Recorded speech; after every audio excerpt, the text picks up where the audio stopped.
Bibliomanía Audiolibros te presenta El arte de la guerra, escrito por Sun Tzu. Capítulo 1. Sobre la evaluación. Sun Tzu dice: la guerra es de vital importancia para el Estado. Es el dominio de la vida o de la muerte, el camino hacia la supervivencia o la pérdida del imperio. Es forzoso manejarla bien. No reflexionar seriamente sobre todo lo que le concierne es dar prueba de una culpable indiferencia en lo que respecta a la conservación o pérdida de lo que nos es más querido, y ello no debe ocurrir entre nosotros. Hay que valorarla en términos de 5 factores fundamentales y hacer comparaciones entre diversas condiciones de los bandos rivales con vistas a determinar el resultado de la guerra. El primero de estos factores es la doctrina. El segundo, el tiempo. El tercero, el terreno. El cuarto, el mando. Y el quinto, la disciplina. La doctrina significa aquello que hace que el pueblo esté en armonía con su gobernante, de modo que le siga donde sea, sin temer por sus vidas ni a correr cualquier peligro. El tiempo significa el yin y el yang, la noche y el día, el frío y el calor, días despejados o lluviosos, y el cambio de las estaciones. El terreno implica las distancias y hace referencia a dónde es fácil o difícil desplazarse y si es campo abierto o lugares estrechos, y esto influencia las posibilidades de supervivencia. El mando ha de tener como cualidades sabiduría, sinceridad, benevolencia, coraje y disciplina. Por último, la disciplina ha de ser comprendida como la organización del ejército, las graduaciones y rangos entre los oficiales, la regulación de las rutas de suministros y la provisión de material militar al ejército. Estos 5 factores fundamentales han de ser conocidos por cada general. Aquel que los domina, vence; aquel que no, sale derrotado. Por lo tanto, al trazar los planes, han de compararse los siguientes 7 factores, valorando cada uno con el mayor cuidado. ¿Qué dirigente es más sabio y capaz? ¿Qué comandante posee el mayor talento? ¿Qué ejército obtiene ventajas de la naturaleza y el terreno? ¿En qué ejército se observan mejor las regulaciones y las instrucciones? ¿Qué tropas son más fuertes? ¿Qué ejército tiene oficiales y tropas mejor entrenadas? ¿Qué ejército administra recompensas y castigos de forma más justa? Mediante el estudio de estos 7 factores, seré capaz de adivinar cuál de los 2 bandos saldrá victorioso y cuál será derrotado. El general que siga mi consejo es seguro que vencerá. Ese general ha de ser mantenido al mando. Aquel que ignore mi consejo ciertamente será derrotado. Ese debe ser destituido. Tras prestar atención a mi consejo y planes, el general debe crear una situación que contribuya a su cumplimiento. Por situación quiero decir que debe tomar en consideración la situación del campo y actuar de acuerdo con lo que le es ventajoso. El arte de la guerra se basa en el engaño. Por lo tanto, cuando es capaz de atacar, ha de aparentar incapacidad. Cuando las tropas se mueven, aparentar inactividad.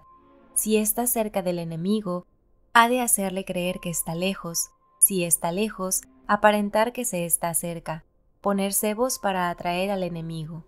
Golpear al enemigo cuando está desordenado. Prepararse contra él cuando está seguro en todas partes. Evitarle durante un tiempo cuando es más fuerte. Si tu oponente tiene un temperamento colérico, intenta irritarle. Si es arrogante, trata de fomentar su egoísmo. Si las tropas enemigas se hallan bien preparadas tras una reorganización, intenta desordenarlas. Si están unidas, siembra la disensión entre sus filas. Ataca al enemigo cuando no está preparado y aparece cuando no te espera. Estas son las claves de la victoria para el estratega. Ahora, si las estimaciones realizadas antes de la batalla indican victoria, es porque los cálculos cuidadosamente realizados muestran que tus condiciones son más favorables que las condiciones del enemigo. Si indican derrota, es porque muestran que las condiciones favorables para la batalla son menores. Con una evaluación cuidadosa, uno puede vencer. Sin ella, no puede. Muchas menos oportunidades de victoria tendrá aquel que no realiza cálculos en absoluto. Gracias a este método, se puede examinar la situación y el resultado aparece claramente. Capítulo 2. Sobre la iniciación de las acciones. Una vez comenzada la batalla, aunque estés ganando, de continuar por mucho tiempo, desanimará a tus tropas y embotará tu espada. Si estás sitiando una ciudad, agotarás tus fuerzas. Si mantienes a tu ejército durante mucho tiempo en campaña, tus suministros se agotarán. Las armas son instrumentos de mala suerte. Emplearlas por mucho tiempo producirá calamidades, como se ha dicho. Los que a hierro matan, a hierro mueren. Cuando tus tropas están desanimadas, tu espada embotada, agotadas tus fuerzas y tus suministros son escasos, hasta los tuyos se aprovecharán de tu debilidad para sublevarse. Entonces, cuando tengas consejeros sabios, al final no podrás hacer que las cosas salgan bien. Por esta causa he oído hablar de operaciones militares que han sido torpes y repentinas, pero nunca he visto a ningún experto en el arte de la guerra que mantuviese la campaña por mucho tiempo. Nunca es beneficioso para un país dejar que una operación militar se prolongue por mucho tiempo. Como se dice comúnmente, sé rápido como el trueno que retumba antes de que hayas podido taparte los oídos, veloz como el relámpago que relumbra antes de haber podido pestañear. Por lo tanto, los que no son totalmente conscientes de la desventaja de servirse de las armas, no pueden ser totalmente conscientes de las ventajas de utilizarlas. Los que utilizan los medios militares con pericia no activan a sus tropas 2 veces, ni proporcionan alimentos en 3 ocasiones con un mismo objetivo. Esto quiere decir que no se debe movilizar al pueblo más de una vez por campaña y que inmediatamente después de alcanzar la victoria no se debe regresar al propio país para hacer una segunda movilización. Al principio esto significa proporcionar alimentos para las propias tropas, pero después se quitan los alimentos al enemigo. Si tomas los suministros de armas de tu propio país, pero quitas los alimentos al enemigo, puedes estar bien abastecido de armamento y de provisiones. Cuando un país se empobrece a causa de las operaciones militares, se debe al transporte de provisiones desde un lugar distante. Si las transportas desde un lugar distante, el pueblo se empobrecerá. Los que habitan cerca de donde está el ejército pueden vender sus cosechas a precios elevados, pero se acaba de este modo el bienestar de la mayoría de la población. Cuando se transportan las provisiones muy lejos, la gente se arruina a causa del alto costo. En los mercados cercanos al ejército, los precios de las mercancías se aumentan. Por lo tanto, las largas campañas militares constituyen una lacra para el país. Cuando se agotan los recursos, los impuestos se recaudan bajo presión. Cuando el poder y los recursos se han agotado, se arruina el propio país. Se priva al pueblo de gran parte de su presupuesto, mientras que los gastos del gobierno para armamentos se elevan. Los habitantes constituyen la base de un país. Los alimentos son la felicidad del pueblo. El príncipe debe respetar este hecho y ser sobrio y austero en sus gastos públicos. En consecuencia, un general inteligente lucha por desproveer al enemigo de sus alimentos. Cada porción de alimentos tomados al enemigo equivale a 20 que te suministras a ti mismo. Así pues, lo que arrasa al enemigo es la imprudencia y la motivación de los tuyos en asumir los beneficios de los adversarios. Cuando recompenses a tus hombres con los beneficios que ostentaban los adversarios, los harás luchar por propia iniciativa, y así podrás tomar el poder y la influencia que tenía el enemigo. Es por esto por lo que se dice que donde hay grandes recompensas hay hombres valientes. Por consiguiente, en una batalla de carros, recompensa primero al que tome al menos 10 carros. Si recompensas a todo el mundo, no habrá suficiente para todos. Así pues, ofrece una recompensa a un soldado para animar a todos los demás. Cambia sus colores. De los soldados enemigos hechos prisioneros, utilízalos mezclados con los tuyos. Trata bien a los soldados y préstales atención. Los soldados prisioneros deben ser bien tratados para conseguir que en el futuro luchen para ti. A esto se llama vencer al adversario e incrementar por añadidura tus propias fuerzas. Si utilizas al enemigo para derrotar al enemigo, serás poderoso en cualquier lugar a donde vayas. Así pues, lo más importante en una operación militar es la victoria y no la persistencia. Esta última no es beneficiosa. Un ejército es como el fuego. Si no lo apagas, se consumirá por sí mismo. Por lo tanto, sabemos que el que está a la cabeza del ejército está a cargo de las vidas de los habitantes y de la seguridad de la nación. Capítulo 3. Sobre las proposiciones de la victoria y la derrota. Como regla general, es mejor conservar a un enemigo intacto que destruirlo, capturar a sus soldados para conquistarlos y dominar a sus jefes. Un general decía: practica las artes marciales, calcula la fuerza de tus adversarios, haz que pierdan su ánimo y dirección, de manera que aunque el ejército enemigo esté intacto, sea inservible. Esto es ganar sin violencia. Si destruyes al ejército enemigo y matas a sus generales, asaltas sus defensas disparando, reúnes a una muchedumbre y usurpas un territorio, todo esto es ganar por la fuerza. Por esto, los que ganan todas las batallas no son realmente profesionales. Los que consiguen que se rindan impotentes los ejércitos ajenos sin luchar son los mejores maestros del arte de la guerra. Los guerreros superiores atacan mientras los enemigos están proyectando sus planes, luego deshacen sus alianzas. Por eso, un gran emperador decía: el que lucha por la victoria frente a espadas desnudas no es un buen general. La peor táctica es atacar a una ciudad. Asediar, acorralar a una ciudad solo se lleva a cabo como último recurso. Emplea no menos de 3 meses en preparar tus artefactos y otros 3 para coordinar los recursos para tu asedio. Nunca se debe atacar por cólera y con prisas. Es aconsejable tomarse tiempo en la planificación y coordinación del plan. Por lo tanto, un verdadero maestro de las artes marciales vence a otras fuerzas enemigas sin batalla, conquista otras ciudades sin asediarlas y destruye a otros ejércitos sin emplear mucho tiempo. Un maestro experto en las artes marciales deshace los planes de los enemigos, estropea sus relaciones y alianzas, le corta los suministros o bloquea su camino, venciendo mediante estas tácticas sin necesidad de luchar. Es imprescindible luchar contra todas las facciones enemigas para obtener una victoria completa, de manera que su ejército no quede acuartelado y el beneficio sea total. Esta es la ley del asedio estratégico.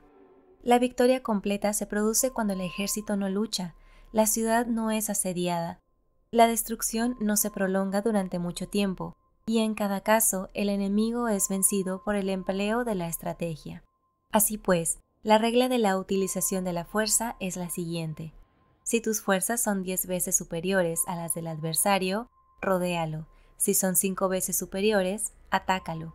Si son 2 veces superiores, divídelo.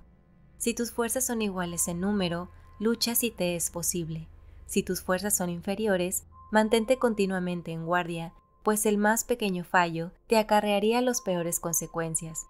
Trata de mantenerte al abrigo y evita en lo posible un enfrentamiento abierto con él. La prudencia y la firmeza de un pequeño número de personas pueden llegar a cansar y a dominar incluso a numerosos ejércitos.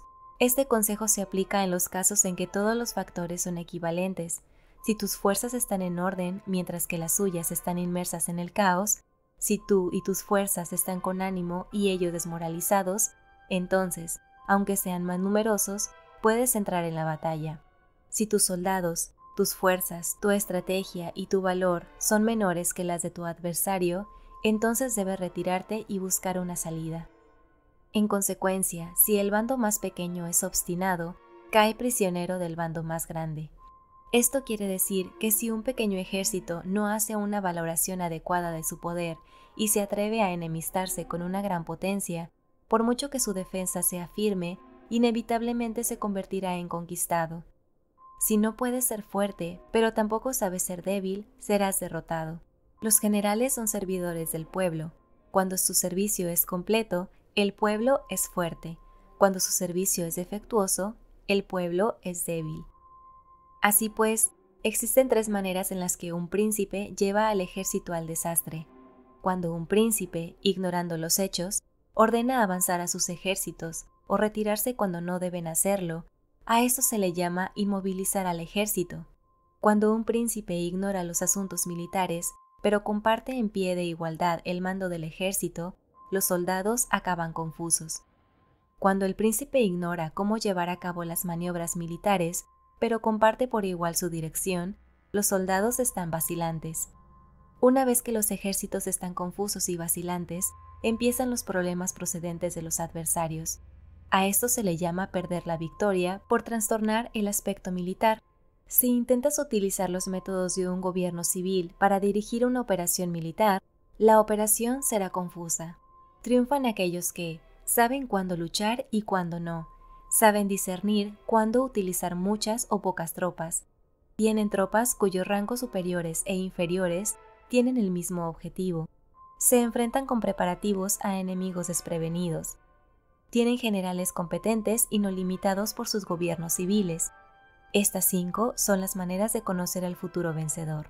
Hablar del que el príncipe sea el que da las órdenes en todo es como si el general le solicitase permiso al príncipe para poder apagar un fuego. Para cuando sea autorizado, ya no quedan sino cenizas. Si conoces a los demás y te conoces a ti mismo, ni en 100 batallas correrás peligro. Si no conoces a los demás, pero te conoces a ti mismo, perderás una batalla y ganarás otra. Si no conoces a los demás, ni te conoces a ti mismo, correrás peligro en cada batalla. Capítulo 4. Sobre la medida en la disposición de los medios.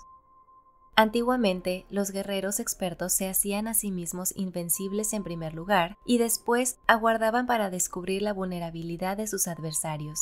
Hacerte invencible significa conocerte a ti mismo. Aguardar para descubrir la vulnerabilidad del adversario significa conocer a los demás. La invencibilidad está en uno mismo, la vulnerabilidad en el adversario. Por esto, los guerreros expertos pueden ser invencibles, pero no pueden hacer que sus adversarios sean vulnerables. Si los adversarios no tienen orden de batalla sobre el que informarse, ni negligencias o fallos de los que aprovecharse, ¿cómo puedes vencerlos, aunque estén bien pertrechados? Por esto es por lo que se dice que la victoria puede ser percibida, pero no fabricada. La invencibilidad es cuestión de defensa, la vulnerabilidad una cuestión de ataque. Mientras no hayas observado vulnerabilidades en el orden de batalla de los adversarios, oculta tu propia formación de ataque y prepárate para ser invencible con la finalidad de preservarte. Cuando los adversarios tienen órdenes de batalla vulnerables, es el momento de salir a atacarlos. La defensa es para tiempos de escasez, el ataque para tiempos de abundancia. Los expertos en defensa se esconden en las profundidades de la tierra. Los expertos en maniobras de ataque se esconden en las más elevadas alturas del cielo. De esta manera, pueden protegerse y lograr la victoria total. En situaciones de defensa, acalláis las voces y borráis las huellas, escondidos como fantasmas y espíritus bajo tierra, invisibles para todo el mundo. En situaciones de ataque, vuestro movimiento es rápido y vuestro grito fulgurante. Veloz como el trueno y el relámpago, para los que no se puede uno preparar, aunque vengan del cielo. Prever la victoria cuando cualquiera la puede conocer no constituye verdadera destreza. Todo el mundo elogia la victoria ganada en batalla, pero esa victoria no es realmente tan buena. Todo el mundo elogia la victoria en la batalla, pero lo verdaderamente deseable es poder ver el mundo de lo sutil y darte cuenta del mundo de lo oculto, hasta el punto de ser capaz de alcanzar la victoria donde no existe forma. No se requiere mucha fuerza para levantar un cabello, no es necesario tener una vista aguda para ver el sol y la luna, ni se necesita tener mucho oído para escuchar el retumbar del trueno. Lo que todo el mundo conoce no se llama sabiduría. La victoria sobre los demás, obtenida por medio de la batalla, no se considera una buena victoria. En la antigüedad, los que eran conocidos como buenos guerreros vencían cuando era fácil vencer. Si solo eres capaz de asegurar la victoria tras enfrentarte a un adversario en un conflicto armado, esa victoria es una dura victoria. Si eres capaz de ver lo sutil y darte cuenta de lo oculto, irrumpiendo antes del orden de batalla, la victoria así obtenida es una victoria fácil. En consecuencia, las victorias de los buenos guerreros no destacan por su inteligencia o su bravura. Así pues, las victorias que ganan en batalla no son debidas a la suerte. Sus victorias no son casualidades, sino que son debidas a haberse situado previamente en posición de poder ganar con seguridad, imponiéndose sobre los que ya han perdido de antemano. La gran sabiduría no es algo obvio. El mérito grande no se anuncia. Cuando eres capaz de ver lo sutil, es fácil ganar. ¿Qué tiene esto que ver con la inteligencia o la bravura? Cuando se resuelven los problemas antes de que surjan, ¿quién llama a esto inteligencia? Cuando hay victoria sin batalla, ¿quién habla de bravura? Así pues, los buenos guerreros toman posición en un terreno en el que no pueden perder y no pasan por alto las condiciones que hacen a su adversario proclive a la derrota. En consecuencia, un ejército victorioso gana primero y entabla la batalla después. Un ejército derrotado lucha primero e intenta obtener la victoria después. Esta es la diferencia entre los que tienen estrategia y los que no tienen planes premeditados. Los que utilizan bien las armas cultivan el camino y observan las leyes. Así pueden gobernar prevaleciendo sobre los corruptos. Servirse de la armonía para desvanecer la oposición, no atacar un ejército inocente, no hacer prisioneros o tomar botín por donde pasa el ejército, no cortar los árboles ni contaminar los pozos, limpiar y purificar los templos de las ciudades y montañas del camino que atraviesas, no repetir los errores de una civilización decadente. A todo esto se llama el camino y sus leyes. Cuando el ejército está estrictamente disciplinado, hasta el punto en que los soldados morirían antes que obedecer las órdenes, y las recompensas y los castigos merecen confianza y están bien establecidos, cuando los jefes y oficiales son capaces de actuar de esta forma, pueden vencer a un príncipe enemigo corrupto. Las reglas militares son 5: medición, valoración, cálculo, comparación y victoria. El terreno da lugar a las mediciones. Estas dan lugar a las valoraciones a los cálculos, estos a las comparaciones y las comparaciones dan lugar a las victorias. Mediante las comparaciones de las dimensiones, puedes conocer dónde se halla la victoria o la derrota. En consecuencia, un ejército victorioso es como un kilo comparado con un gramo. Un ejército derrotado es como un gramo comparado con un kilo. Cuando el que gana consigue que su pueblo vaya a la batalla como si estuviera dirigiendo una gran corriente de agua hacia un cañón profundo, esto es una cuestión de orden de batalla. Cuando el agua se acumula en un cañón profundo, nadie puede medir su cantidad, lo mismo que nuestra defensa no muestra su forma. Cuando se suelta el agua, se precipita abajo como un torrente, de manera tan irresistible como nuestro propio ataque. Capítulo 5. Sobre la firmeza. La fuerza es la energía acumulada o la que se percibe. Esto es muy cambiante. Los expertos son capaces de vencer al enemigo, creando una percepción favorable en ellos, para así obtener la victoria sin necesidad de ejercer su fuerza. Gobernar sobre muchas personas como si fueran pocas es una cuestión de dividirlas en grupos o sectores, es organización. Batallar contra un gran número de tropas, como si fueran pocas, es una cuestión de demostrar la fuerza, símbolos y señales. Se refiere a lograr una percepción de fuerza y poder en la oposición. En el campo de batalla se refiere a las formaciones y banderas utilizadas para desplegar las tropas y coordinar sus movimientos. Lograr que el ejército sea capaz de combatir contra el adversario sin ser derrotado es una cuestión de emplear métodos ortodoxos o heterodoxos. La ortodoxia y la heterodoxia no es algo fijo, sino que se utilizan como un ciclo. Un emperador, que fue un famoso guerrero y administrador, hablaba de manipular las percepciones de los adversarios sobre lo que es ortodoxo y heterodoxo, y después atacar inesperadamente, combinando ambos métodos hasta convertirlo en uno, volviéndose así indefinible para el enemigo. Que el efecto de las fuerzas sea como el de las piedras arrojadas sobre huevos es una cuestión de lleno y vacío. Cuando induces a los adversarios a atacarte en tu territorio, su fuerza siempre está vacía, en desventaja. Mientras no compitas en lo que son los mejores, tu fuerza siempre estará llena. Atacar con lo vacío contra lo lleno es como arrojar piedras sobre huevos, de seguro se rompen. Cuando se entabla una batalla de manera directa, la victoria se gana por sorpresa. El ataque directo es ortodoxo, el ataque indirecto es heterodoxo.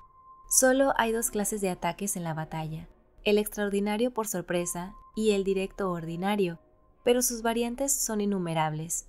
Lo ortodoxo y lo heterodoxo se originan recíprocamente, como un círculo sin comienzo ni fin. ¿Quién podría agotarlos? Cuando la velocidad del agua que fluye alcanza el punto en el que puede mover las piedras, esta es la fuerza directa. Cuando la velocidad y maniobrabilidad del halcón es tal que pueden atacar y matar, esto es precisión. Lo mismo ocurre con los guerreros expertos. Su fuerza es rápida, su precisión certera. Su fuerza es como disparar una catapulta, Su precisión es dar en el objetivo previsto y causar el efecto esperado. El desorden llega del orden, la cobardía surge del valor, la debilidad brota de la fuerza. Si quieres fingir desorden para convencer a tus adversarios y distraerlos, primero tienes que organizar el orden, porque solo entonces puedes crear un desorden artificial. Si quieres fingir cobardía para conocer la estrategia de los adversarios, primero tienes que ser extremadamente valiente, porque solo entonces puedes actuar como tímido de manera artificial. Si quieres fingir debilidad para inducir la arrogancia en tus enemigos, primero has de ser extremadamente fuerte, porque solo entonces puedes pretender ser débil. El orden y el desorden son una cuestión de organización. La cobardía es una cuestión valentía y la de ímpetu. La fuerza y la debilidad son una cuestión de la formación en la batalla. Cuando un ejército tiene la fuerza del ímpetu, percepción, incluso el tímido se vuelve valiente. Cuando pierde la fuerza del ímpetu, incluso el valiente se convierte en tímido. Nada está fijado en las leyes de la guerra. Estas se desarrollan sobre la base del ímpetu. Con astucia se pueden anticipar y lograr que los adversarios se convenzan a sí mismos cómo proceder y moverse. Les ayuda a caminar por el camino que les traza.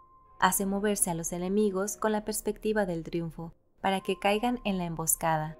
Los buenos guerreros buscan la efectividad en la batalla a partir de la fuerza del ímpetu, percepción, y no dependen solo de la fuerza de sus soldados. Son capaces de escoger a la mejor gente, desplegarlos adecuadamente y dejar que la fuerza del ímpetu logre sus objetivos. Cuando hay entusiasmo, convicción, orden, organización, recursos, compromiso de los soldados, tienes la fuerza del ímpetu y el tímido es valeroso.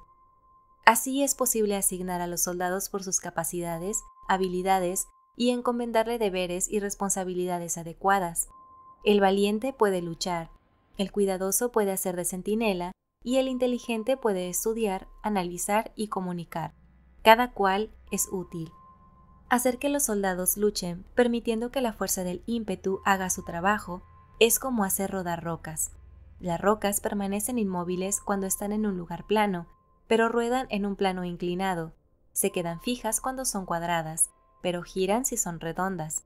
Por lo tanto, cuando se conduce a los hombres a la batalla con astucia, el impulso es como rocas redondas que se precipitan montaña abajo.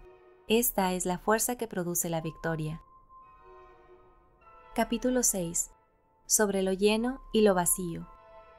Los que anticipan se preparan y llegan primero al campo de batalla y esperan al adversario están en posición descansada. Los que llegan los últimos al campo de batalla, los que improvisan y entablan la lucha quedan agotados. Los buenos guerreros hacen que los adversarios vengan a ellos y de ningún modo se dejan atraer fuera de su fortaleza. Si haces que los adversarios vengan a ti para combatir, su fuerza estará siempre vacía. Si no sales a combatir, tu fuerza estará siempre llena. Este es el arte de vaciar a los demás y de llenarte a ti mismo. Lo que impulsa a los adversarios a venir hacia ti por propia decisión es la perspectiva de ganar. Lo que desanima a los adversarios de ir hacia ti es la probabilidad de sufrir daños. Cuando los adversarios están en posición favorable, debes cansarlos. Cuando están bien alimentados, cortar los suministros. Cuando están descansando, hacer que se pongan en movimiento. Ataca inesperadamente, haciendo que los adversarios se agoten corriendo para salvar sus vidas. Interrumpe sus provisiones, arrasa sus campos y corta sus vías de aprovisionamiento. Aparece en lugares críticos y ataca donde menos se lo esperen, haciendo que tengan que acudir al rescate. Aparece donde no puedan ir, dirígete hacia donde menos se lo esperen. Para desplazarte cientos de kilómetros sin cansancio, atraviesa tierras despobladas.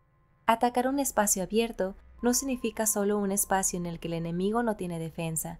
Mientras su defensa no sea estricta, el lugar no esté bien guardado, los enemigos se desperdigarán ante ti, como si estuvieras atravesando un territorio despoblado.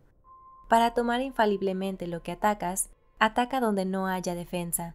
Para mantener una defensa infaliblemente segura, defiende donde no haya ataque. Así, en el caso de los que son expertos en el ataque, sus enemigos no saben por dónde atacar. Cuando se cumplen las instrucciones, las personas son sinceramente leales y comprometidas. Los planes y preparativos para la defensa, implantados con firmeza, siendo tan sutil y reservado que no se revelan las estrategias de ninguna forma, y los adversarios se sienten inseguros y su inteligencia no les sirve para nada. Sé extremadamente sutil, discreto, hasta el punto de no tener forma. Sé completamente misterioso y confidencial, hasta el punto de ser silencioso. De esta manera podrás dirigir el destino de tus adversarios. Para avanzar sin encontrar resistencia, arremete por sus puntos débiles. Para retirarte de manera esquiva, sé más rápido que ellos. Las situaciones militares se basan en la velocidad. Llega como el viento, muévete como el relámpago y los adversarios no podrán vencerte. Por lo tanto, cuando quieras entrar en batalla, incluso si el adversario está atrincherado en una posición defensiva, no podrá evitar luchar si atacas en el lugar en el que deben acudir irremediablemente al rescate. Cuando no quieras entrar en batalla, incluso si trazas una línea en el terreno que quieres conservar, el adversario no puede combatir contigo porque les das una falsa pista. Esto significa que cuando los adversarios llegan para atacarte, no luchas con ellos, sino que estableces un cambio estratégico para confundirlos y llenarlos de incertidumbre. Por consiguiente, cuando induces a otros a efectuar una formación, mientras que tú mismo permaneces sin forma, estás concentrado, mientras que tu adversario está dividido. Haz que los adversarios vean como extraordinario lo que es ordinario para ti. Haz que vean como ordinario lo que es extraordinario para ti. Esto es inducir al enemigo a efectuar una formación. Una vez vista la formación del adversario, concentras tus tropas contra él. Como tu formación no está a la vista, el adversario dividirá seguramente sus fuerzas. Cuando estás concentrado formando una sola fuerza, mientras que el enemigo está dividido en 10, estás atacando a una concentración de 1 contra 10, así que tus fuerzas superan a las suyas. Si puedes atacar a unos pocos soldados con muchos, diezmarás el número de tus adversarios. Cuando estás fuertemente atrincherado, te has hecho fuerte tras buenas barricadas y no dejas filtrar ninguna información sobre tus fuerzas, sal afuera sin formación precisa, ataca y conquista de manera incontenible. No han de conocer dónde piensas librar la batalla, porque cuando no se conoce, el enemigo destaca muchos puestos de vigilancia, y en el momento en el que se establecen numerosos puestos, solo tienes que combatir contra pequeñas unidades. Así pues, cuando su vanguardia está preparada, su retaguardia es defectuosa, y cuando su retaguardia está preparada, su vanguardia presenta puntos débiles.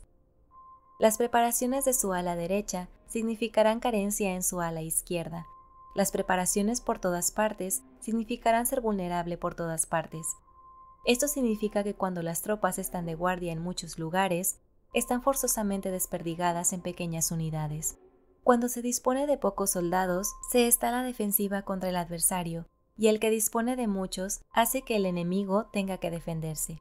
Cuantas más defensas induces a adoptar a tu enemigo, más debilitado quedará. Así, si conoces el lugar y la fecha de la batalla, puedes acudir a ella aunque estés a 1000 kilómetros de distancia. Si no conoces el lugar y la fecha de la batalla, entonces tu flanco izquierdo no puede salvar al derecho, tu vanguardia no puede salvar a tu retaguardia y tu retaguardia no puede salvar a tu vanguardia, ni siquiera en un territorio de unas pocas docenas de kilómetros. Si tienes muchas más tropas que los demás, ¿cómo puede ayudarte este factor para obtener la victoria? Si no conoces el lugar y la fecha de la batalla, aunque tus tropas sean más numerosas que las de ellos, ¿cómo puedes saber si vas a ganar o a perder? Así pues, se dice que la victoria puede ser creada. Si haces que los adversarios no sepan el lugar y la fecha de la batalla, siempre puedes vencer. Incluso si los enemigos son numerosos, puede hacerse que no entren en combate. Por tanto, haz tu valoración sobre ellos para averiguar sus planes y determinar qué estrategia puede tener éxito y cuál no. Incítalos a la acción para descubrir cuál es el esquema general de sus movimientos y descansa. Haz algo por o en contra de ellos para su atención, de manera que puedas atraerlos para descubrir sus hábitos de comportamiento de ataque y de defensa. Indúcelos a adoptar formaciones específicas para conocer sus puntos flacos. Esto significa utilizar muchos métodos para confundir y perturbar al enemigo con el objetivo de observar sus formas de respuesta hacia ti. Después de haberlas observado, actúas en consecuencia, de manera que puedes saber qué clase de situaciones significan vida y cuáles significan muerte. Pruébalos para averiguar sus puntos fuertes y sus puntos débiles. Por lo tanto, el punto final de la formación de un ejército es llegar a la no forma. Cuando no tienes forma, los informadores no pueden descubrir nada, ya que la información no puede crear una estrategia. Una vez que no tienes forma perceptible, no dejas huellas que puedan ser seguidas. Los informadores no encuentran ninguna grieta por donde mirar y los que están a cargo de la planificación no pueden establecer ningún plan realizable. La victoria sobre multitudes mediante formaciones precisas debe ser desconocida por las multitudes. Todo el mundo conoce la forma mediante la que resultó vencedor, pero nadie conoce la forma mediante la que aseguró la victoria. En consecuencia, la victoria en la guerra no es repetitiva, sino que adapta su forma continuamente. Determinar los cambios apropiados significa no repetir las estrategias previas para obtener la victoria. Para lograrla, puedo adaptarme desde el principio a cualquier formación que los adversarios puedan adoptar. Las formaciones son como el agua. La naturaleza del agua es evitar lo alto e ir hacia abajo. La naturaleza de los ejércitos es evitar lo lleno y atacar lo vacío. El flujo del agua está determinado por la tierra. La victoria viene determinada por el adversario. Así pues, un ejército no tiene formación constante, lo mismo que el agua no tiene forma constante. Se llama genio a la capacidad de obtener la victoria, cambiando y adaptándose según el enemigo. Capítulo 7. Sobre el enfrentamiento directo e indirecto.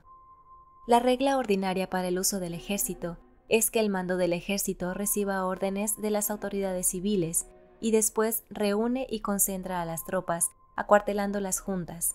Nada es más difícil que la lucha armada. Luchar con otros cara a cara para conseguir ventajas es lo más arduo del mundo. La dificultad de la lucha armada es hacer cercanas las distancias largas y convertir los problemas en ventajas.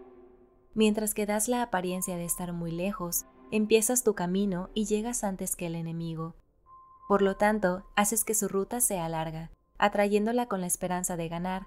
Cuando emprendes la marcha después que los otros y llegas antes que ellos, conoces la estrategia de hacer que las distancias sean cercanas.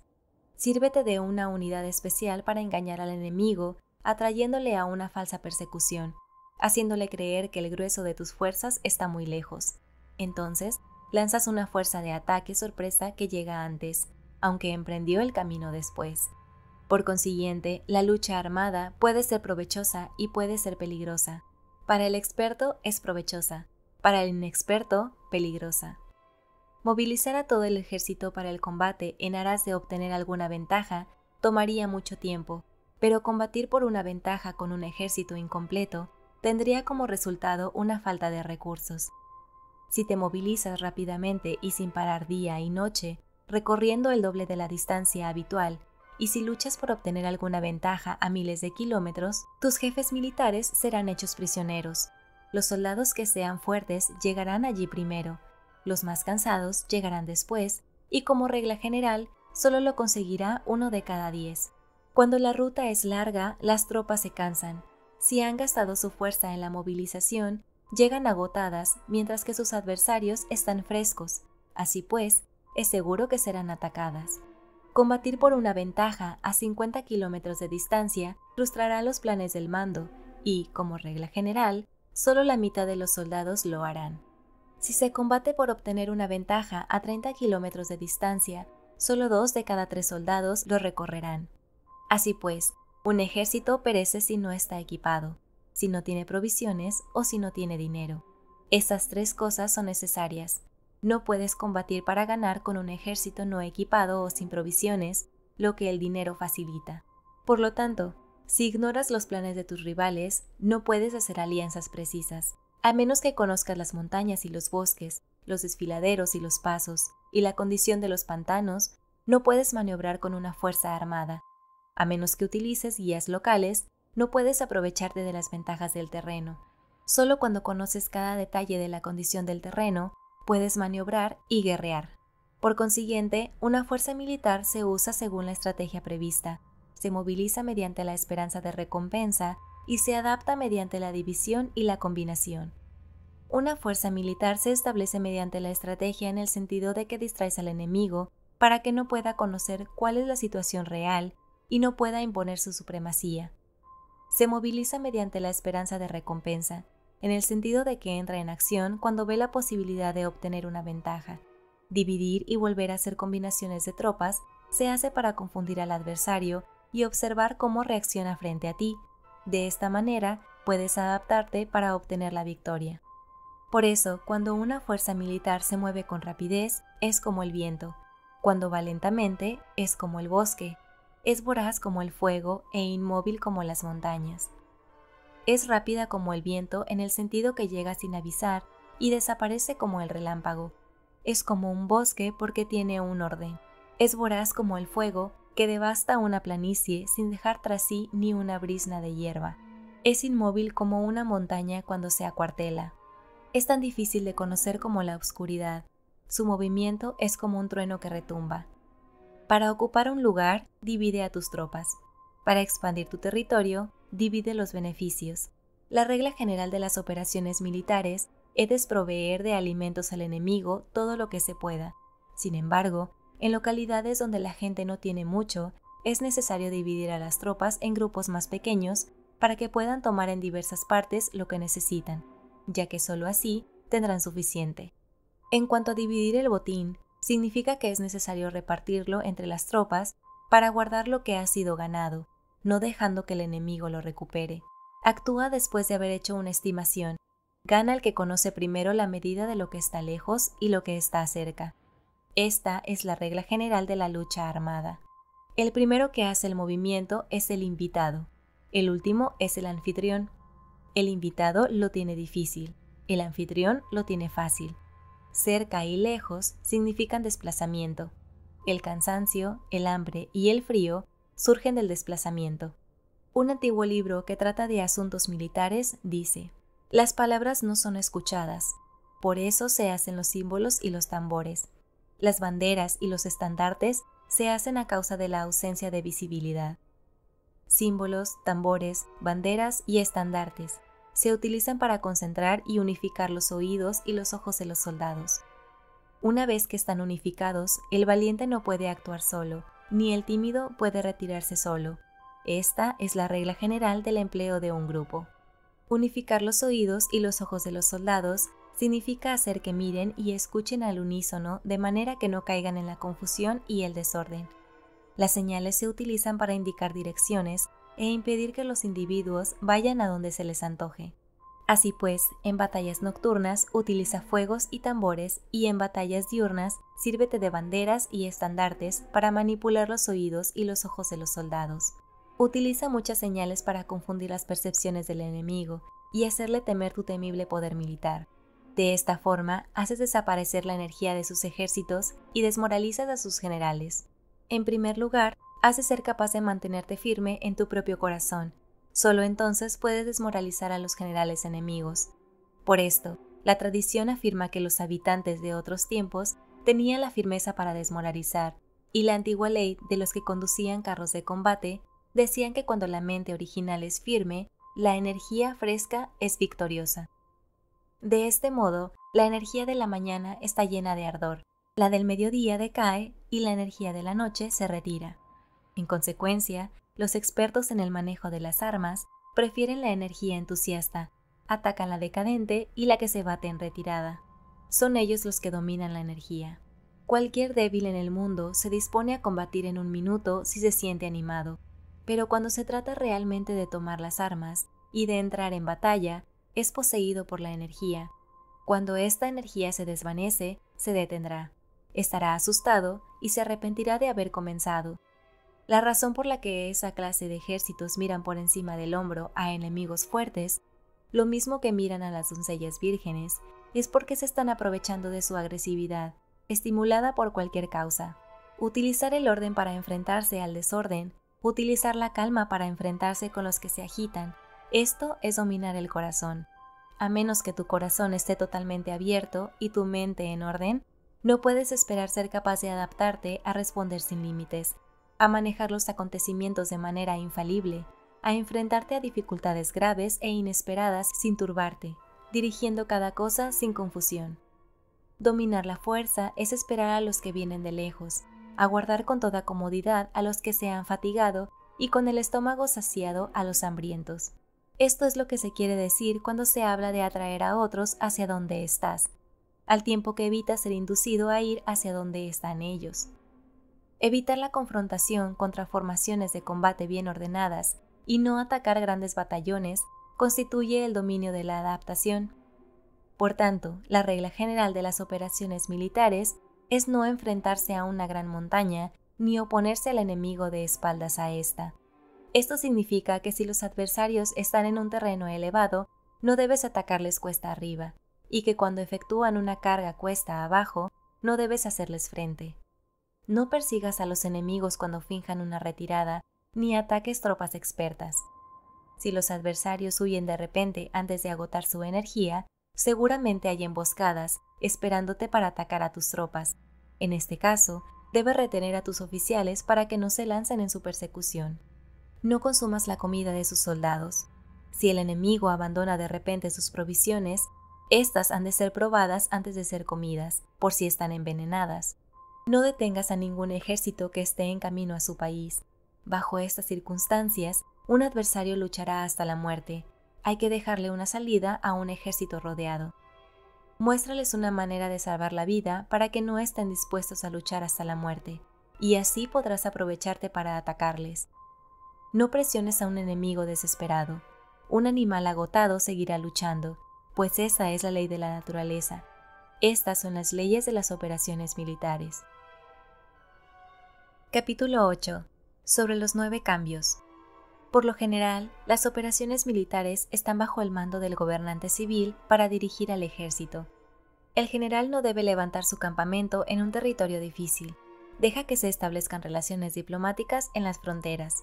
No permanezcas en un territorio árido ni aislado. Cuando te halles en un terreno cerrado, prepara alguna estrategia y muévete. Cuando te halles en un terreno mortal, lucha. Terreno cerrado significa que existen lugares escarpados que te rodean por todas partes, de manera que el enemigo tiene movilidad, que pueden llegar e irse con libertad, pero a ti te es difícil salir y volver. Cada ruta debe ser estudiada para que sea la mejor. Hay rutas que no debes usar, ejércitos que no han de ser atacados, ciudades que no deben ser rodeadas, terrenos sobre los que no se debe combatir y órdenes de gobernantes civiles que no deben ser obedecidas. En consecuencia, los generales que conocen las variables posibles para aprovecharse del terreno saben cómo manejar las fuerzas armadas. Si los generales no saben cómo adaptarse de manera ventajosa, aunque conozcan la condición del terreno, no pueden aprovecharse de él. Si están al mando de ejércitos, pero ignoran las artes de la total adaptabilidad, aunque conozcan el objetivo a lograr, no pueden hacer que los soldados luchen por él. Si eres capaz de ajustar la campaña, cambiar conforme al ímpetu de las fuerzas, entonces la ventaja no cambia y los únicos que son perjudicados son los enemigos. Por esta razón, no existe una estructura permanente. Si puedes comprender totalmente este principio, puedes hacer que los soldados actúen en la mejor forma posible. Por lo tanto, las consideraciones de la persona inteligente siempre incluyen el analizar objetivamente el beneficio y el daño. Cuando considera el beneficio, su acción se expande. Cuando considera el daño, sus problemas pueden resolverse. El beneficio y el daño son interdependientes, y los sabios los tienen en cuenta. Por ello, lo que retiene a los adversarios es el daño, lo que les mantiene ocupados es la acción, y lo que les motiva es el beneficio. Cansa a los enemigos manteniéndolos ocupados y no dejándoles respirar, pero antes de lograrlo, tienes que realizar previamente tu propia labor. Esa labor consiste en desarrollar un ejército fuerte, un pueblo próspero, una sociedad armoniosa y una manera ordenada de vivir. Así pues, la norma general de las operaciones militares consiste en no contar con que el enemigo no acuda, sino confiar en tener los medios de enfrentarte a él. No contar con que el adversario no ataque, sino confiar en poseer lo que no puede ser atacado. Si puedes recordar siempre el peligro cuando estás a salvo y el caos en tiempos de orden, permanece atento al peligro y al caos mientras no tengan todavía forma y evítalos antes de que se presenten. Esta es la mejor estrategia de todas. Por esto existen 5 rasgos que son peligrosos en los generales. Los que están dispuestos a morir pueden perder la vida. Los que quieren preservar la vida pueden ser hechos prisioneros. Los que son dados a los apasionamientos irracionales pueden ser ridiculizados. Los que son muy puritanos pueden ser deshonrados. Los que no son compasivos pueden ser turbados. Si te presentas en un lugar que con toda seguridad los enemigos se precipitarán a defender, las personas compasivas se apresurarán invariablemente a rescatar a sus habitantes, causándose a sí mismos problemas y cansancio. Estos son 5 rasgos que constituyen defectos en los generales y que son desastrosos para las operaciones militares. Los buenos generales son de otra manera, se comprometen hasta la muerte, pero no se aferran a la esperanza de sobrevivir. Actúan de acuerdo con los acontecimientos en forma racional y realista, sin dejarse llevar por las emociones, ni están sujetos a quedar confundidos. Cuando ven por una buena oportunidad, son como tigres, en caso contrario, cierran sus puertas. Su acción y su no acción son cuestiones de estrategia y no pueden ser complacidos ni enfadados. Capítulo 9. Sobre la distribución de los medios. Las maniobras militares son el resultado de los planes y las estrategias en la manera más ventajosa para ganar. Determinan la movilidad y efectividad de las tropas. Si vas a colocar tu ejército en posición de observar al enemigo, atraviesa rápido las montañas y vigílalos desde un valle. Considera el efecto de la luz y mantente en la posición más elevada del valle. Cuando combatas en una montaña, ataca desde arriba hacia abajo y no al revés. Combate estando cuesta abajo y nunca cuesta arriba. Evita que el agua divida tus fuerzas. Aléjate de las condiciones desfavorables lo antes que te sea posible. No te enfrentes a los enemigos dentro del agua. Es conveniente dejar que pasen la mitad de sus tropas y en ese momento dividirlas y atacarlas. No te sitúes río abajo. No camines en contra de la corriente ni en contra del viento. Si acampas en la ribera de un río, tus ejércitos pueden ser sorprendidos de noche, empujados a ahogarse o se les puede colocar veneno en la corriente. Tus barcas no deben ser amarradas corriente abajo, para impedir que el enemigo aproveche la corriente lanzando sus barcas contra ti. Si atraviesas pantanos, hazlo rápidamente. Si te encuentras frente a un ejército en medio de un pantano, permanece cerca de sus plantas acuáticas o respaldado por los árboles. En una llanura, toma posiciones desde las que sea fácil maniobrar, manteniendo las elevaciones del terreno detrás y a tu derecha, estando las partes más bajas delante y las más altas atrás. Generalmente, un ejército prefiere un terreno elevado y evita un terreno bajo. Aprecia la luz y detesta la oscuridad. Los terrenos elevados son estimulantes y, por lo tanto, la gente se halla a gusto en ellos. Además, son convenientes para adquirir la fuerza del ímpetu. Los terrenos bajos son húmedos, lo cual provoca enfermedades y dificulta el combate. Cuida de la salud física de tus soldados con los mejores recursos disponibles. Cuando no existe la enfermedad en un ejército, se dice que éste es invencible. Donde haya montículos y terraplenes, sitúate en su lado soleado, manteniéndolo siempre a tu derecha y detrás. Colocarse en la mejor parte del terreno es ventajoso para una fuerza militar. La ventaja en una operación militar consiste en aprovecharse de todos los factores beneficiosos del terreno. Cuando llueve río arriba y la corriente trae consigo la espuma, si quieres cruzarlo, espera a que escampe. Siempre que un terreno presente barrancos infranqueables, lugares cerrados, trampas, riesgos, grietas y prisiones naturales, debes abandonarlo rápidamente y no acercarte a él. En lo que a mí concierne, siempre me mantengo alejado de estos accidentes del terreno, de manera que los adversarios están más cerca que yo de ellos. Doy la cara a estos accidentes de manera que queden a espaldas del enemigo. Entonces estás en situación ventajosa y él tiene condiciones desfavorables. Cuando un ejército se está desplazando, si atraviesa territorios montañosos con muchas corrientes de agua y pozos, o pantanos cubiertos de juncos, o bosques vírgenes llenos de árboles y vegetación, es imprescindible escudriñarlos totalmente y con cuidado, ya que estos lugares ayudan a las emboscadas y a los espías. Es esencial bajar del caballo y escudriñar el terreno, por si existen tropas escondidas para tenderte una emboscada. También podría ser que hubiera espías al acecho observándote y escuchando tus instrucciones y movimientos. Cuando el enemigo está cerca pero permanece en calma, quiere decir que se halla en una posición fuerte. Cuando está lejos pero intenta provocar hostilidades, quiere que avances. Si, además, su posición es accesible, esto quiere decir que le es favorable. Si un adversario no conserva la posición que le es favorable por las condiciones del terreno y se sitúa en otro lugar conveniente, debe ser porque existe alguna ventaja táctica para obrar de esta manera. Si se mueven los árboles, es que el enemigo se está acercando. Si hay obstáculos entre los matorrales, es que has tomado un mal camino. La idea de poner muchos obstáculos entre la maleza es hacerte pensar que existen tropas emboscadas escondidas en medio de ella. Si los pájaros alzan el vuelo, hay tropas emboscadas en el lugar. Si los animales están asustados, existen tropas atacantes. Si se elevan columnas de polvo altas y espesas, hay carros que se están acercando. Si son bajas y anchas, se acercan soldados a pie. Humaredas esparcidas significan que se está cortando leña. Pequeñas polvaredas que van y vienen indica que hay que levantar el campamento. Si los emisarios del enemigo pronuncian palabras humildes mientras que éste incrementa sus preparativos de guerra, esto quiere decir que va a avanzar. Cuando se pronuncian palabras altisonantes y se avanza ostentosamente, es señal de que el enemigo se va a retirar. Si sus emisarios vienen con palabras humildes, envía espías para observar al enemigo y comprobarás que están aumentando sus preparativos de guerra. Cuando los carros ligeros salen en primer lugar y se sitúan en los flancos, están estableciendo un frente de batalla. Si los emisarios llegan pidiendo la paz sin firmar un tratado, significa que están tramando algún complot. Si el enemigo dispone rápidamente a sus carros en filas de combate, es que están esperando refuerzos. No se precipitarán para un encuentro ordinario si no entienden que les ayudará, o debe haber una fuerza que se halla a distancia y que es esperada en un determinado momento para unir sus tropas y atacarte. Conviene anticipar, prepararse inmediatamente para esta eventualidad. Si la mitad de sus tropas avanza y la otra mitad retrocede, es que el enemigo piensa atraerte a una trampa.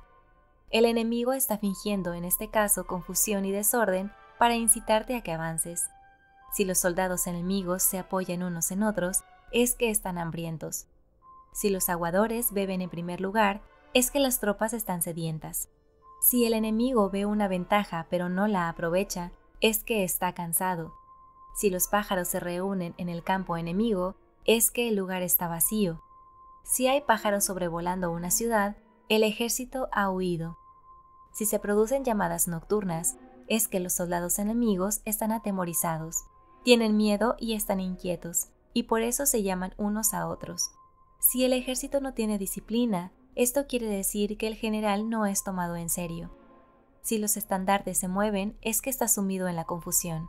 Las señales se utilizan para unificar el grupo. Así pues, si se desplaza de acá para allá sin orden ni concierto, significa que sus filas están confusas. Si sus emisarios muestran irritación, significa que están cansados. Si matan sus caballos para obtener carne, es que los soldados carecen de alimentos. Cuando no tienen marmitas y no vuelven a su campamento, son enemigos completamente desesperados. Si se producen murmuraciones, falta de disciplina y los soldados hablan mucho entre sí, quiere decir que se ha perdido la lealtad de la tropa. Las murmuraciones describen la expresión de los verdaderos sentimientos. Las faltas de disciplina indican problemas con los superiores. Cuando el mando ha perdido la lealtad de las tropas, los soldados se hablan con franqueza entre sí sobre los problemas con sus superiores. Si se otorgan numerosas recompensas, es que el enemigo se halla en un callejón sin salida. Cuando se ordenan demasiados castigos, es que el enemigo está desesperado. Cuando la fuerza de su ímpetu está agotada, otorgan constantes recompensas para tener contentos a los soldados, para evitar que se rebelen en masa.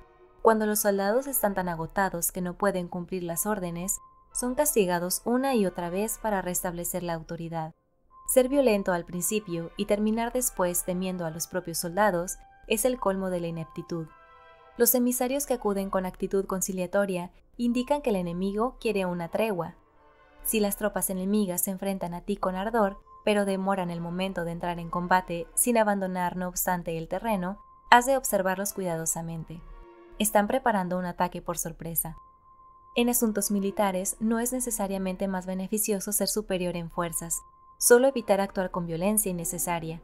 Es suficiente con consolidar tu poder, hacer estimaciones sobre el enemigo y conseguir reunir tropas. Eso es todo. El enemigo que actúa aisladamente, que carece de estrategia y que toma a la ligera a sus adversarios, inevitablemente acabará siendo derrotado. Si tu plano contiene una estrategia de retirada o posterior al ataque, sino que confías exclusivamente en la fuerza de tus soldados y tomas a la ligera a tus adversarios sin valorar su condición, con toda seguridad caerás prisionero. Si se castiga a los soldados antes de haber conseguido que sean leales al mando, no obedecerán, y si no obedecen, serán difíciles de emplear. Tampoco podrán ser empleados si no se lleva a cabo ningún castigo, incluso después de haber obtenido su lealtad. Cuando existe un sentimiento subterráneo de aprecio y confianza, y los corazones de los soldados están ya vinculados al mando, si se relaja la disciplina, los soldados se volverán arrogantes y será imposible emplearlos. Por lo tanto, dirígelos mediante el arte civilizado y unifícalos mediante las artes marciales. Esto significa una victoria continua. Arte civilizado significa humanidad, y artes marciales significan reglamentos. Mándalos con humanidad y benevolencia. Unifícalos de manera estricta y firme. Cuando la benevolencia y la firmeza son evidentes, es posible estar seguro de la victoria. Cuando las órdenes se dan de manera clara, sencilla y consecuente a las tropas, éstas las aceptan. Cuando las órdenes son confusas, contradictorias y cambiantes, las tropas no las aceptan o no las entienden. Cuando las órdenes son razonables, justas, sencillas, claras y consecuentes, existe una satisfacción recíproca entre el líder y el grupo. Capítulo 10. Sobre la topología. Algunos terrenos son fáciles, otros difíciles, algunos neutros, otros estrechos, accidentados o abiertos. Cuando el terreno sea accesible, sé el primero en establecer tu posición eligiendo las alturas soleadas, una posición que sea adecuada para transportar los suministros. Así tendrás ventaja cuando libres la batalla. Cuando estés en un terreno difícil de salir, estás limitado. En este terreno, si tu enemigo no está preparado, puedes vencer si sigues adelante, pero si el enemigo está preparado y sigues adelante, tendrás muchas dificultades para volver de nuevo a él, lo cual jugará en contra tuya. Cuando el terreno es desfavorable para ambos bandos, se dice que es un terreno neutro. En un terreno neutro, incluso si el adversario te ofrece una ventaja, no te aproveches de ella. Retírate, induciendo a salir a la mitad de las tropas enemigas, y entonces cae sobre él aprovechándote de esta condición favorable. En un terreno estrecho, si eres el primero en llegar, debes ocuparlo totalmente y esperar al adversario. Si él llega antes, no lo persigas y bloquea a los desfiladeros. Persíguelos solo si no los bloquea. En terreno accidentado, si eres el primero en llegar, debes ocupar sus puntos altos y soleados y esperar al adversario. Si éste los ha ocupado antes, retírate y no lo persigas. En un terreno abierto, la fuerza del ímpetu se encuentra igualada y es difícil provocarle a combatir de manera desventajosa para él. Entender estas 6 clases de terreno es la responsabilidad principal del general y es imprescindible considerarlos. Estas son las configuraciones del terreno. Los generales que las ignoran salen derrotados. Así pues, entre las tropas están las que huyen, las que se retraen, las que se derrumban, las que se rebelan y las que no son derrotadas. Ninguna de estas circunstancias constituye desastres naturales, sino que son debidas a los errores de los generales.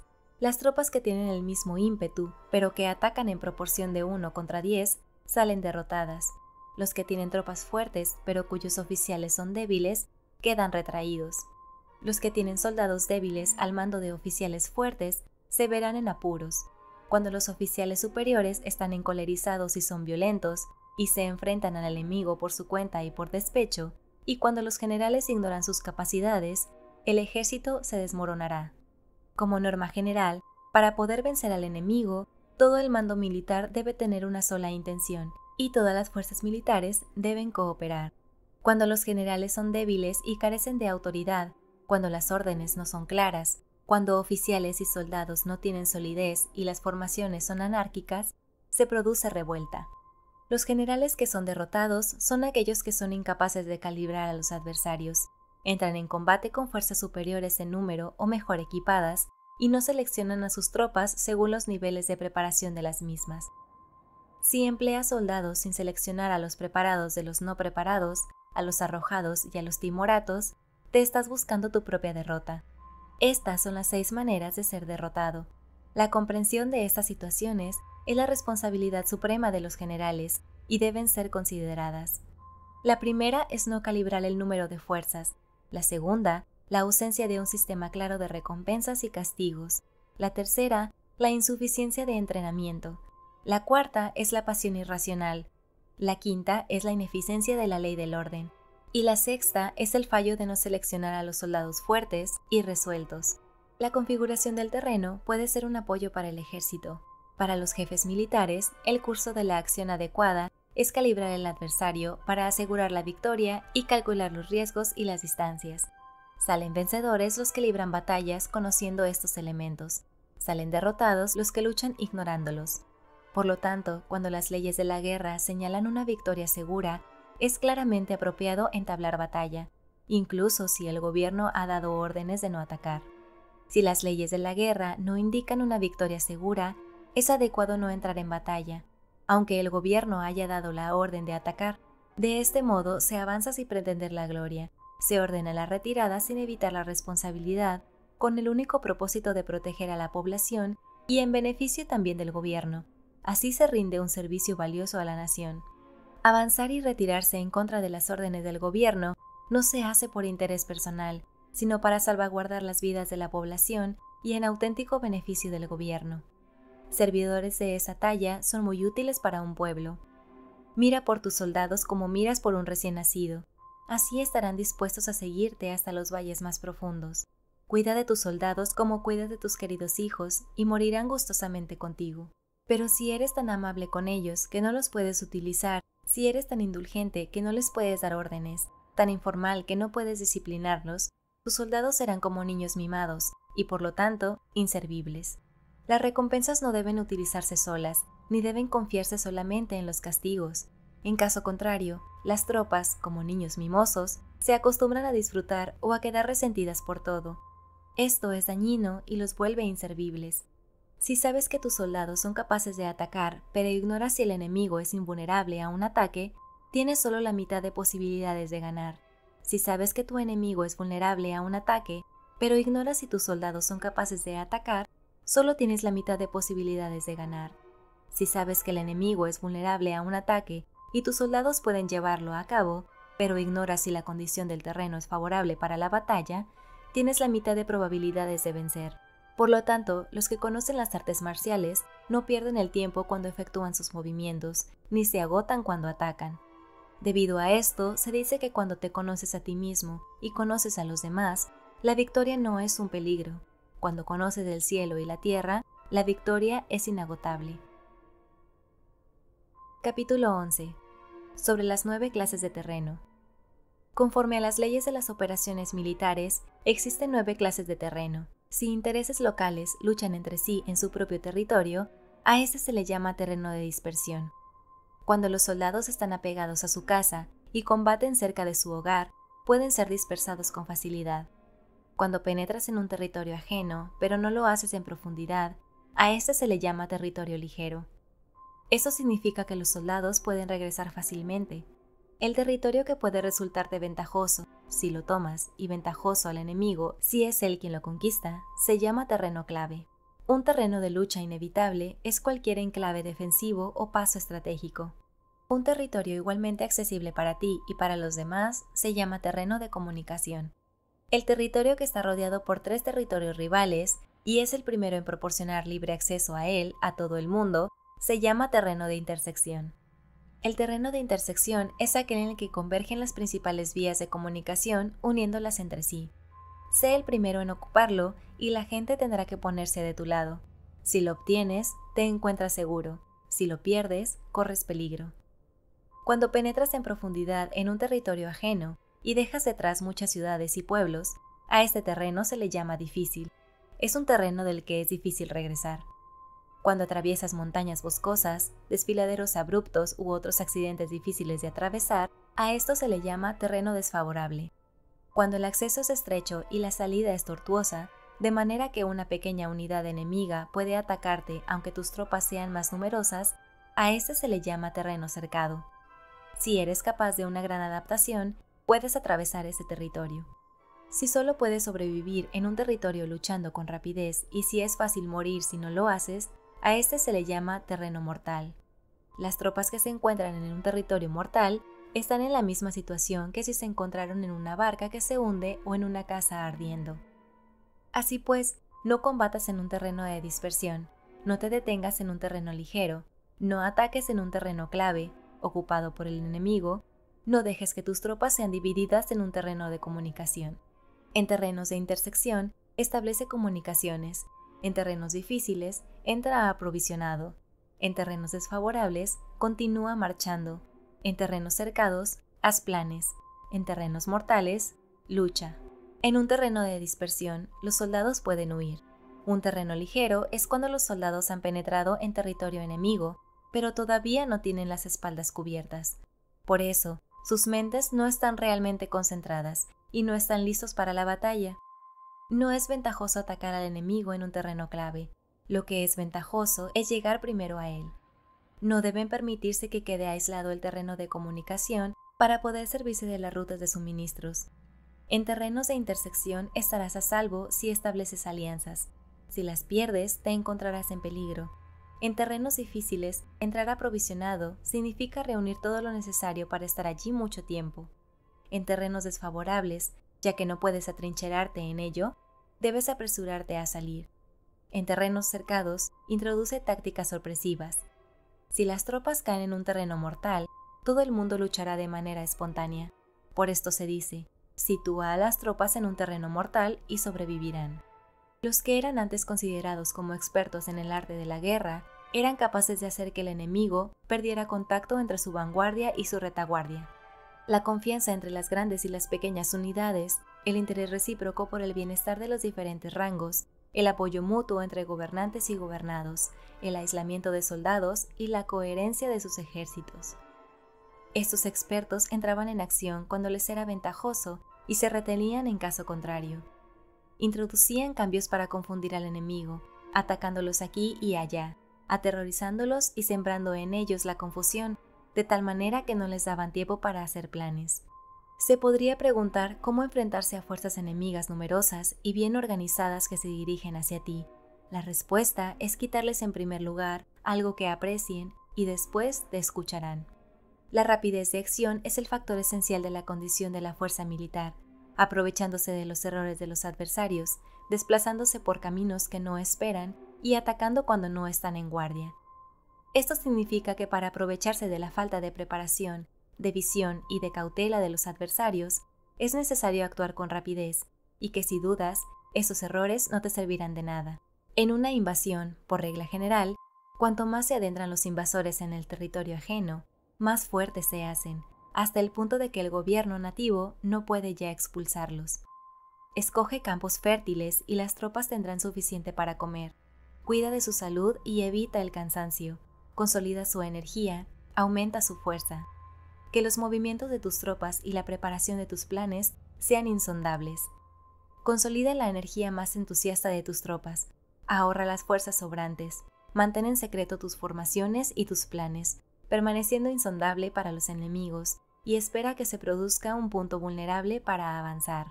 Sitúa tus tropas en un punto que no tengan salida, de manera que tengan que morir antes de poder escapar, porque ante la posibilidad de la muerte, ¿qué no estarán dispuestas a hacer? Los guerreros dan entonces lo mejor de sus fuerzas. Cuando se hallan ante un grave peligro, pierden el miedo. Cuando no hay ningún sitio a donde ir, permanecen firmes. Cuando están totalmente implicados en un terreno, se aferran a él. Si no tienen otra opción, lucharán hasta el final. Por esta razón, los soldados están vigilantes sin tener que ser estimulados, se alistan sin tener que ser llamados a filas, son amistosos sin necesidad de promesas y se pueden confiar en ellos sin necesidad de órdenes. Esto significa que cuando los combatientes se encuentran en peligro de muerte, sea cual sea su rango, todos tienen el mismo objetivo y por lo tanto están alertas sin necesidad de ser estimulados, tienen buena voluntad de manera espontánea y sin necesidad de recibir órdenes, y pueden confiarse de manera natural en ellos, sin promesas ni necesidad de jerarquía. Prohíbe los augurios para evitar las dudas y los soldados nunca te abandonarán. Si tus soldados no tienen riquezas, no es porque los desdeñen.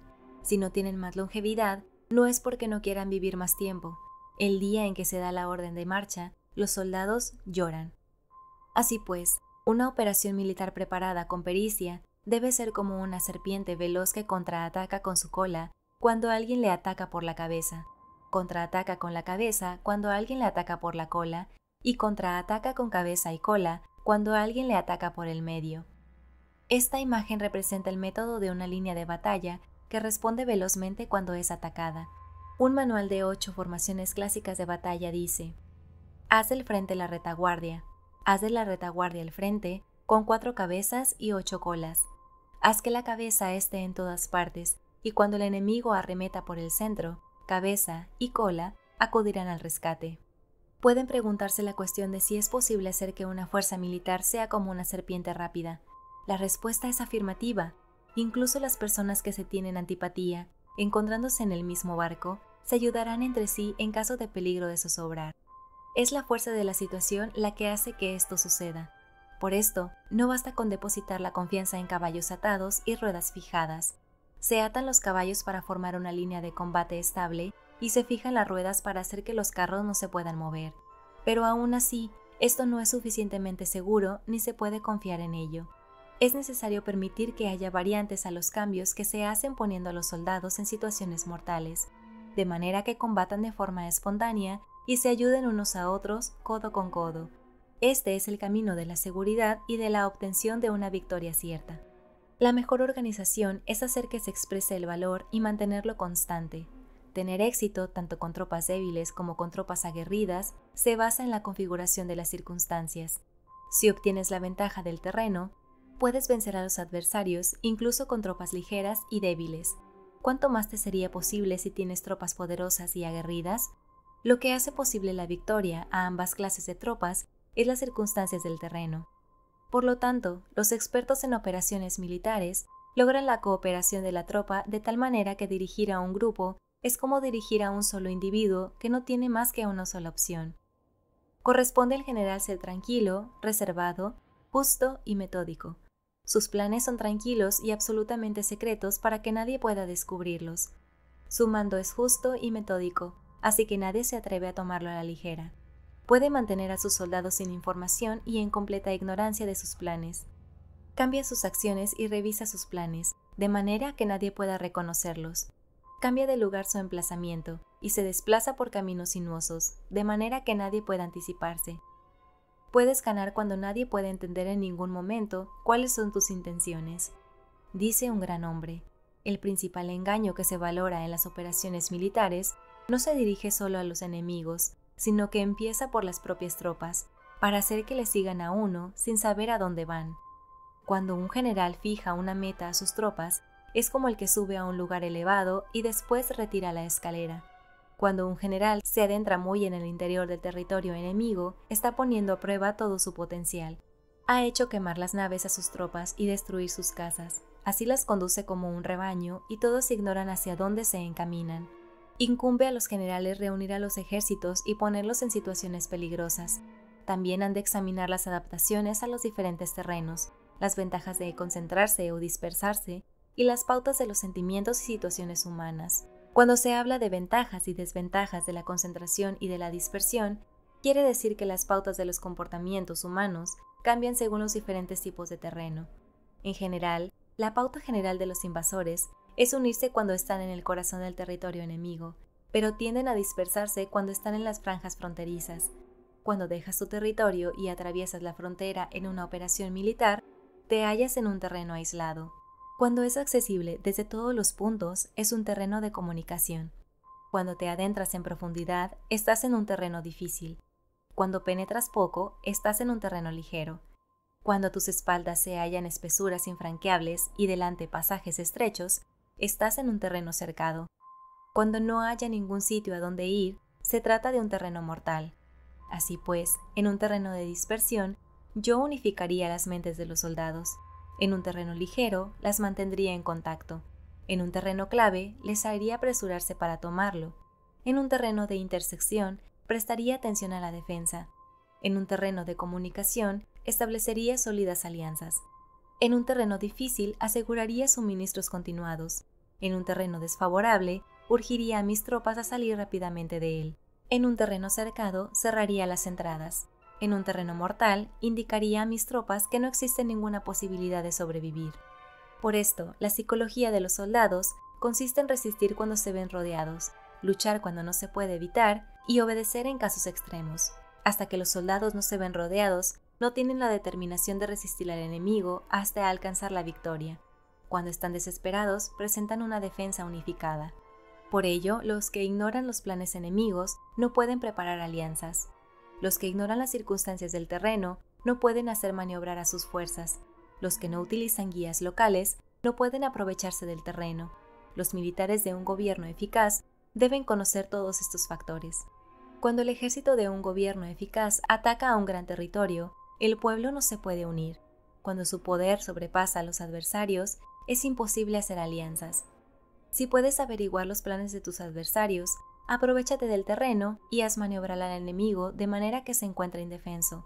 En este caso, ni siquiera un gran territorio puede reunir suficientes tropas para detenerte. Por lo tanto, si no luchas por obtener alianzas ni aumentas el poder de ningún país, pero extiendes tu influencia personal amenazando a los adversarios, todo ello hace que el país y las ciudades enemigas sean vulnerables. Otorga recompensas que no estén reguladas y da órdenes desacostumbradas. Considera la ventaja de otorgar recompensas que no tengan precedentes. Observa cómo el enemigo hace promesas sin tener en cuenta los códigos establecidos. Maneja las tropas como si fueran una sola persona. Empléalas en tareas reales, pero no les hables. Motívalas con recompensas, pero no les comente los perjuicios posibles. Emplea a tus soldados solo en combatir, sin comunicarles tu estrategia. Déjales conocer los beneficios que les esperan, pero no les hables de los daños potenciales. Si la verdad se filtra, tu estrategia puede hundirse.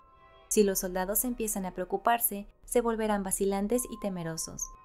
Colócalos en una situación de posible exterminio y entonces lucharán para vivir. Ponles en peligro de muerte y entonces sobrevivirán. Cuando las tropas afrontan peligros, son capaces de luchar para obtener la victoria.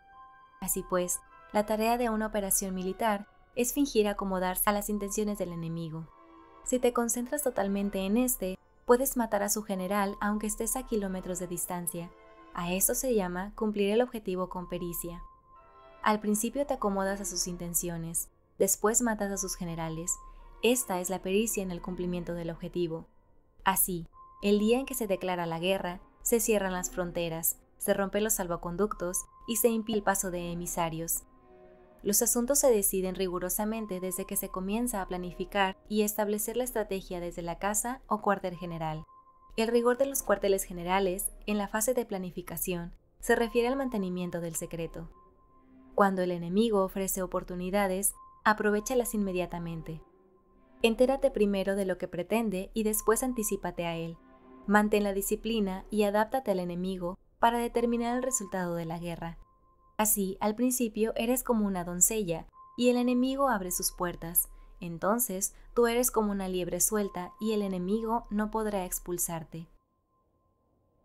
Capítulo 12. Sobre el arte de atacar por el fuego.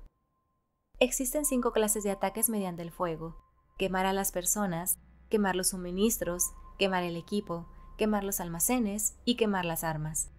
El uso del fuego tiene que tener una base y exige ciertos medios. Existen momentos adecuados para encender fuegos, concretamente cuando el tiempo es seco y ventoso. Normalmente, en ataques mediante el fuego, es imprescindible seguir los cambios producidos por este. Cuando el fuego está dentro del campamento enemigo, prepárate rápidamente desde fuera. Si los soldados se mantienen en calma cuando el fuego sea declarado, espera y no ataques. Cuando el fuego alcance su punto álgido, síguelo, si puedes. Si no, espera. En general, el fuego se utiliza para sembrar la confusión en el enemigo y así poder atacarte. Cuando el fuego puede ser prendido en campo abierto, no esperes a hacerlo en su interior. Hazlo cuando sea oportuno. Cuando el fuego sea atizado por el viento, no ataques en dirección contraria a este. No es eficaz luchar contra el ímpetu del fuego, porque el enemigo luchará en este caso hasta la muerte. Si ha soplado el viento durante el día, a la noche amainará.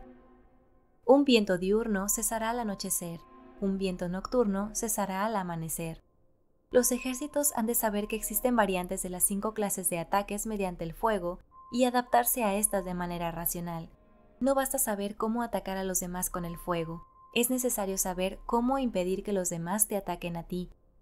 Así pues, La utilización del fuego para apoyar un ataque significa claridad, y la utilización del agua para apoyar un ataque significa fuerza. El agua puede comunicar, pero no puede arrasar. El agua puede utilizarse para dividir a un ejército enemigo, de manera que su fuerza se desuna y la tuya se fortalezca. Ganar combatiendo o llevar a cabo un asedio victorioso sin recompensar a los que han hecho méritos trae mala fortuna y se hace merecedor de ser llamado avaro. Por eso se dice que un gobierno esclarecido lo tiene en cuenta y que un buen mando militar recompensa el mérito. No moviliza a sus tropas cuando no hay ventajas que obtener, ni actúa cuando no hay nada que ganar, ni lucha cuando no existe peligro. Las armas son instrumentos de mal augurio, y la guerra es un asunto peligroso. Es indispensable impedir una derrota desastrosa, y, por lo tanto, no vale la pena movilizar un ejército por razones insignificantes. Las armas solo deben utilizarse cuando no existe otro remedio. Un gobierno no debe movilizar un ejército por ira, y los jefes militares no deben provocar la guerra por cólera. Actúa cuando sea beneficioso, en caso contrario, desiste. La ira puede convertirse en alegría y la cólera puede convertirse en placer, pero un pueblo destruido no puede hacerse renacer y la muerte no puede convertirse en vida. En consecuencia, un gobierno esclarecido presta atención a todo esto y un buen mando militar lo tiene en cuenta. Esta es la manera de mantener a la nación a salvo y de conservar intacto a su ejército. Capítulo 13. Sobre la concordia y la discordia. Una operación militar significa un gran esfuerzo para el pueblo y la guerra puede durar muchos años para obtener una victoria de un día. Así pues, fallar en conocer la situación de los adversarios por economizar en aprobar gastos, para investigar y estudiar a la oposición, es extremadamente inhumano y no es típico de un buen jefe militar, de un consejero de gobierno, ni de un gobernante victorioso. Por lo tanto, lo que posibilita a un gobierno inteligente y a un mando militar sabio vencer a los demás y lograr triunfos extraordinarios es contar con esa información esencial. La información previa no puede obtenerse de fantasmas ni espíritus, ni se puede tener por analogía, ni descubrir mediante cálculos. Debe obtenerse de personas que conozcan la situación del adversario.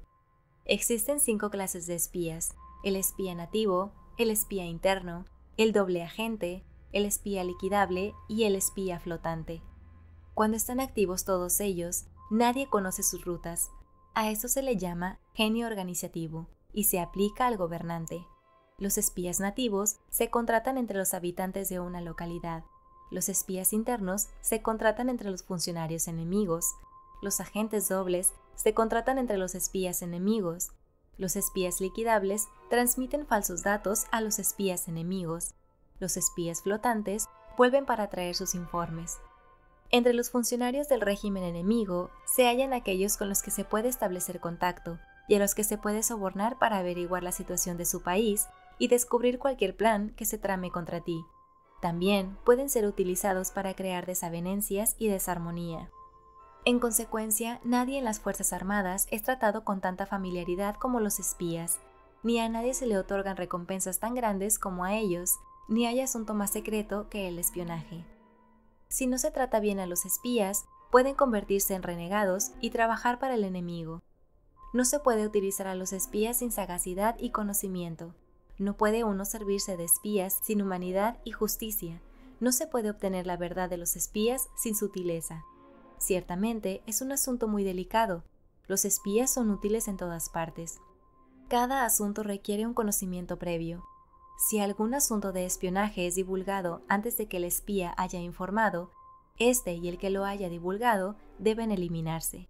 Siempre que quieras atacar a un ejército, asediar una ciudad o atacar a una persona, has de conocer previamente la identidad de los generales que la defienden, de sus aliados, sus visitantes, sus centinelas y de sus criados. Así pues, haz que tus espías averigüen todo sobre ellos.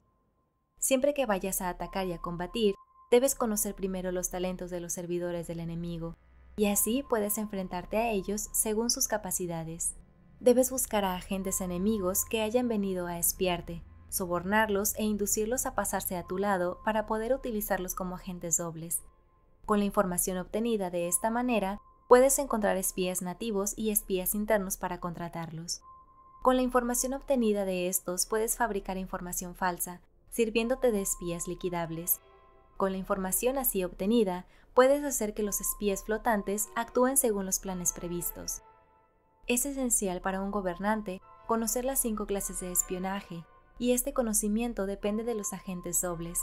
Así pues, estos deben ser bien tratados. Así, solo un gobernante brillante o un general sabio que pueda utilizar a los más inteligentes para el espionaje puede estar seguro de la victoria. El espionaje es esencial para las operaciones militares, y los ejércitos dependen de él para llevar a cabo sus acciones. No será ventajoso para el ejército actuar sin conocer la situación del enemigo, y conocer la situación del enemigo no es posible sin el espionaje.